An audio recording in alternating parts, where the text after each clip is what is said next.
City से बड़ी खबर आ रही है, जहां बेलगाम बस से कुचलकर एक युवक की मौत हो जाती है और लोगों ने NH-30 को जाम कर जमकर हंगामा किया है। गुस्साए लोगों ने बस में इस दौरान आग तक लगा दी। पुलिस की 3 गाड़ियों को भी जला दिया गया। मीडिया कर्मी जो यहां पर मौजूद थे, इस खबर को कवर करने के लिए उनको भी जमकर पीटा जाता है। ये 3 तस्वीरें हालात को बयां करने के लिए काफी हैं। इन तीनों तस्वीरों में आप देख सकते हैं कि कैसे हालात इस वक्त नजर आ रहे हैं। पहली तस्वीर जिसे लोगों ने अपने गुस्से में आकर आग के हवाले कर दिया। जो यहां पुलिसकर्मी पहुंचे थे स्थिति को नियंत्रित करने के लिए, उन गाड़ियों को भी आग के गोले में तब्दील कर दिया जाता है। और अफरा तफरी की ये तस्वीरें इस वक्त आपके टीवी स्क्रीन पर। जो मीडिया कर्मी यहां थे, उन मीडिया कर्मियों को भी इन लोगों ने नहीं बख्शा। अगमकुआं के पहाड़ी पंप हाउस के पास की यह घटना है। गुस्साई भीड़ ने हाईवे को जाम कर दिया और देखते ही देखते ये पूरा मामला जो है वो हिंसक हो जाता है। लोगों ने बस सहित जो गाड़ियां यहां से आवाजाही कर रही थी, उन गाड़ियों तक को नहीं छोड़ा, उसे भी आग लगा दिया गया और इलाके में अफरा तफरी का माहौल साफ नजर आया। इस दौरान पुलिस और मीडिया कर्मी पर पथराव किया जाता है, जिसकी सूचना इस वक्त सामने आ रही है। और घटना के बाद नेशनल हाईवे पर यातायात पूरी तरह से प्रभावित हो गया। काफी देर तक सड़क पर तनाव और अफरा तफरी का माहौल दिखा। मृतक की पहचान पहाड़ी निवासी मनीष कुमार के रूप में की गई है। और संवाददाता मनोज सिन्हा हमारे साथ इस वक्त ज्यादा जानकारी के साथ जुड़ गए हैं। मनोज, इस वक्त क्या स्थिति है? बड़ी घटना अगमकुआं थाना क्षेत्र के पहाड़ी पंप हाउस के पास का है, जहां बेलगाम बस से कुचलकर एक युवक की, जो स्थानीय बताया जाता है पहाड़ी का मनीष कुमार 24 वर्ष का है, की मौत हो गई। घटना से गुस्साए स्थानीय लोगों का आक्रोश भड़क उठा और स्थानीय लोगों ने सड़क पर उतरकर जमकर हंगामा मचाया। भीड़ तंत्र ने बस को आग के हवाले कर दिया। वहीं दर्जनों 4 पहिया वाहनों और कई बाइक को आग के हवाले कर दिया। भीड़ इतने गुस्से में थी कि घटनास्थल पर पहुंची पुलिस की 3 जिप्सियों को भी भीड़ तंत्र ने आग के हवाले कर दिया और कवरेज करने गए मीडिया कर्मियों को भी खास निशाना बनाया गया। पुलिस को और मीडिया को क्यों निशाना बनाया गया? जी, निश्चित तौर पर स्थानीय लोगों का आक्रोश पुलिस और मीडिया पर थी। चूंकि जैसे ही घटना घटी, स्थानीय लोग एकजुट हो गए। युवक चूंकि वहीं का रहने वाला था, पहाड़ी का निवासी बताया जाता है, और वह सड़क पार कर रहा था। स्थानीय लोगों का यह आरोप था कि NH पर वाहन बेलगाम गति से चलते हैं और पुलिस का उस पर कोई भी नियंत्रण नहीं है। स्थानीय लोगों का आक्रोश इस बात को लेकर भी था कि पुलिस अवैध वसूली में लगी रहती है और जिसके कारण जो परिचालन जो सामान्य तरीके से होना चाहिए वह नहीं हो पाता है और आए दिन इस तरह की लोग हादसे के शिकार होकर मौत के शिकार बनते हैं और पुलिस का इस ओर कोई ध्यान नहीं है। तो निश्चित तौर पर जो स्थानीय लोगों का आक्रोश था वह पुलिस पर थी और जैसे ही घटना का कवरेज करने गए मीडिया कर्मी मौके पर पहुंचते हैं, उनके साथ बदसलूकी की गई, उन पर पथराव किया गया, उनकी पिटाई की गई, उनके माइक और कैमरे छीन लिए गए। लगभग 1 घंटे तक अराजकता का माहौल कायम रहा। घटना के बाद भारी संख्या में पुलिस, विभिन्न थानों की पुलिस और सिटी एसपी और एडिशनल एसपी मौके पर पहुंचे और भीड़ को तितर-बितर करने के लिए हल्का बल प्रयोग भी किया गया। चूंकि भीड़ की काफी संख्या में लोग घटनास्थल पर मौजूद थे, स्थानीय लोगों की भीड़ जुटी थी और उनका उन्हें समर्थन मिल रहा था, जिस वजह से लगभग 1 से 1.5 घंटे तक अफरा तफरी और अराजक माहौल कायम रहा। मनोज, चूंकि ये रूट भी काफी व्यस्ततम बताया जाता है, बड़ी संख्या में वाहनों की आवाजाही होती है, तो यातायात प्रभावित जो था वो क्या अब सामान्य हो पाया है?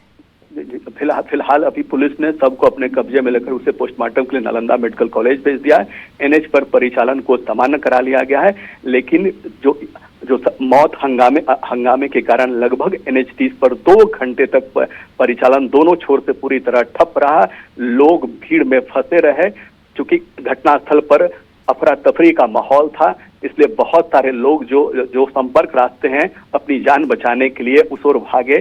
चूंकि गुस्साई भीड़ द्वारा लगातार पुलिस टीम पर पथराव किया जा रहा था, भीड़ की संख्या काफी अधिक थी, मीडिया कर्मी को भी टारगेट किया गया, तो कुल मिलाकर बोला जाए तो पूरी तरह अराजक स्थिति और उपद्रवियों का उपद्रव में बिल्कुल अराजक स्थिति पैदा कर दी थी।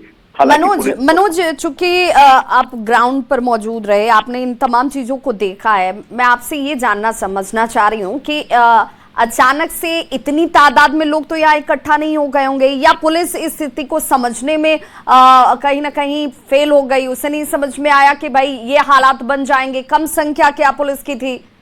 विभा, जैसा कि मैंने बताया कि जो हादसे में युवक जो मौत का शिकार हुआ है वह पहाड़ी का, वह लोकल निवासी है, वह स्थानीय निवासी बताया जाता है। और जैसे ही इस बात की सूचना मोहल्ले में फैली, हजारों की संख्या में लोग सड़क पर उतर आए और हंगामा मचाना शुरू कर दिया। निश्चित तौर पर अगर युवक अन्यत्र किसी और जगह का होता तो इतनी बड़ी हंगामे की स्थिति नहीं व्याप्त होती।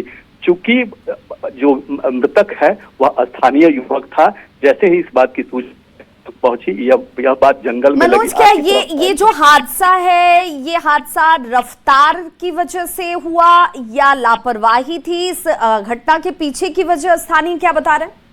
निश्चित तौर पर यह तो पुलिस जांच का विषय है, क्योंकि घटना के बाद बस का ड्राइवर अपनी जान बचाकर मौके से फरार होने में सफल हो गया और घटने के बाद ही स्थानीय लोगों का आक्रोश भड़क उठा। ऐसे में पुलिस का जो पहला एक्शन था वह लोगों को, भीड़ को नियंत्रण करना था, लोगों की जान माल की सुरक्षा करना था और खुद अपनी सुरक्षा करना था। ऐसे में अभी जो प्राथमिक तौर पर कहा जा सकता है, निश्चित तौर पर बेलगाम बस के द्वारा इस घटना को अंजाम दिया गया है। और स्थानीय लोगों का आक्रोश भी इस वजह से था कि यहाँ NH पर बेलगाम गति से वाहन चलते हैं, पुलिस का उन पर कोई कंट्रोल नहीं है। आए दिन इस तरह की हादसे होते रहते हैं, लोग असमय ही मौत के शिकार बनते रहते हैं, जिससे लेकर स्थानीय लोगों का आक्रोश पुलिस और प्रशासन पर भड़क उठा और लोगों ने सड़क पर उतरकर जमकर हंगामा मचाया और लगभग 2 घंटे तक अराजक स्थिति बनी रही। जी विभा। मनोज, क्या यहाँ इसमें कोई जख्मी भी हुआ है? क्योंकि जो तस्वीरें हैं वो तो बहुत चिंताजनक हैं। निश्चित तौर पर चूंकि भीड़ तंत्र द्वारा लगभग 2 घंटे तक अराजक स्थिति पैदा की गई, लोगों पर पथराव किया गया, तो जिसे जो चोट लगी वो प्राथमिक इलाज के लिए निश्चित तौर पर कहीं प्राथमिक स्वास्थ्य केंद्र गए होंगे या फिर अपने घर में इलाज किया। अभी चूंकि घटना के बाद ही अफरा तफरी का माहौल कायम हो गया। आप कल्पना कर सकती हैं कि जैसे ही हादसे का शिकार होता है युवक, बस में आग लगा दी। मनोज हमारे साथ को लेकर रोड जाम और जिस गाड़ी से उसको आग लगा दिया है। हम लोग विधि व्यवस्था के बीच में सर बहुत सारे उपद्रवी थे। किस वजह से एक्सीडेंट हुई इसका? गाड़ियों से रोड क्रॉस हो रहा था तो गाड़ी से एक्सीडेंट हुआ, वो रोड क्रॉस कर रहा था। पहचान क्या मृतक की पहचान हो पाई है सर? हाँ, इसी गाँव के रहने वाले हम। अभी उसके लिए फर्जदान होगा तो नाम पता पड़ा। सर बस के साथ पुलिस गाड़ी में भी आग लगा दी थी। हाँ, जो गाड़ी लगी हुई तो विधि व्यवस्था संधारण में हुआ था, उसमें आग लगाया है। देख रहे हैं, बताया जा रहा है। एक बस जिस बस को से एक्सीडेंट हुआ था उसको आगे हवाले किया गया है। फायर ब्रिगेड की गाड़ी आई थी, उसमें कुछ क्षति हुई है, दूसरी गाड़ी आ रही है। कितने इंजर्ड हुए थे अभी? तो देखिए, ये सत्यम सहाय को आप सुन रहे थे, पटना सिटी के SDO राजकिशोर सिंह को आप सुन रहे थे, अपर पुलिस अधीक्षक पटना सिटी के। और इनका ये कहना है कि एक हादसा होता है, रोड एक्सीडेंट होता है, जिसमें एक युवक रोड क्रॉस करने के दौरान इस हादसे का शिकार हो गया, उसकी मौत हो जाती है। और आक्रोशित लोगों ने पहले तो इस वाहन को, यानी कि उस बस जिससे हादसा हुआ, उसे आग के गोले में तब्दील कर दिया, उसमें आग लगा दी। और जब यहां पर स्थिति को कंट्रोल करने के लिए जो पुलिस टीम फौरी तौर पर पहुंची थी, उनके वाहनों को भी निशाना बनाया जाता है। लेकिन सवाल ये है कि क्या अगर आए दिन इस तरह की घटनाएं सड़क पर हो रही थी तो क्या यहां पर पुलिस की संजीदगी से पहले नजर नहीं आई, जो आज गुस्से में और गुबार के तौर पर लोगों की तरफ से निकाला गया? दूसरा सवाल यह भी कि कानून को हाथ में लेने का अधिकार इन्हें किसने दिया?